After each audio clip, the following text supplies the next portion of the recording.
Well, firefighters are facing another setback in the Texas Panhandle. A new wildfire sparked in the area yesterday, torching hundreds of acres. Meanwhile, the Smokehouse Creek Fire, the largest wildfire in state history, has burned more than 1 million acres. As of last night, it was only 15% contained, mainly because powerful winds and high temperatures are fueling the flames. So for more on the situation in Texas, we're joined by Julie Winters. She is the executive director of the Hutchinson County United Way. That's an organization helping people impacted by wildfires. And I imagine there are a lot of people. So Julie, just tell us more about, the devastation, what it looks like in Hutchinson County right now. So right now, early estimates are that there are about 200 families that have been displaced from the wildfires. I drove through last night, the area. One neighborhood, there's probably 70% of the homes have been completely burned down. There's nothing left. Another neighborhood, probably about 80%. And then we had two areas in the countryside that the fires went through that probably took about 20 homes each in those places as well. So just because I'm actually unfamiliar with Hutchinson County, and I imagine a lot of people outside of Texas are, who lives there? What are we talking about? Are we talking about, some sort of neighborhoods and kind of urban areas and rural areas? What's it sort of look like? We're a rural community. Fritz is about 3,500 people total. We had 58 school children that are displaced out of a school district of 650 kids. We are a bedroom community to Borger, which is where our oil industry is, and a bedroom community to Amarillo, which is our largest town population of about 200,000.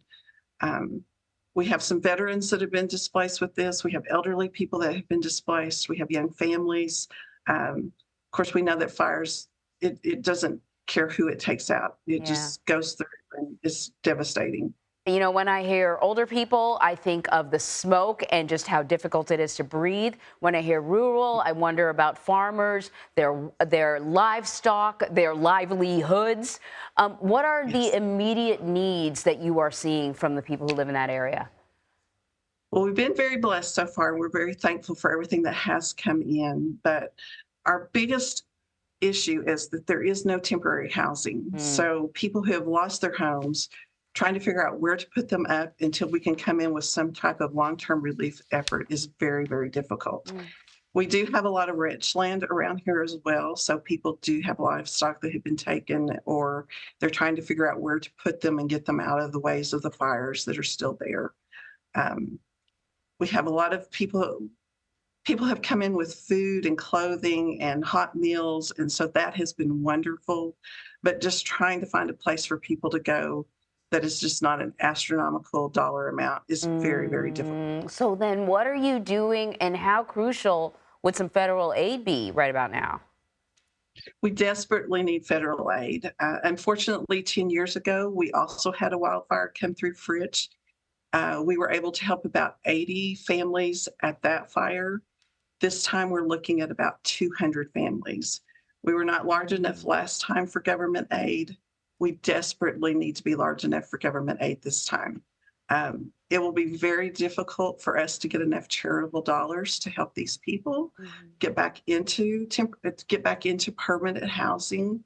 And if we don't, then that's a possibility of a very small community losing 200 families because they have to go somewhere else. Right. I know when you hear 200, the number doesn't seem massive, but when you're talking about a community that's just 3,500, that changes the community permanently. Right. I wish you the best of luck. I hope that whoever is writing those texts hears you, Julie Winters, and thank you so much for the amazing work that you do.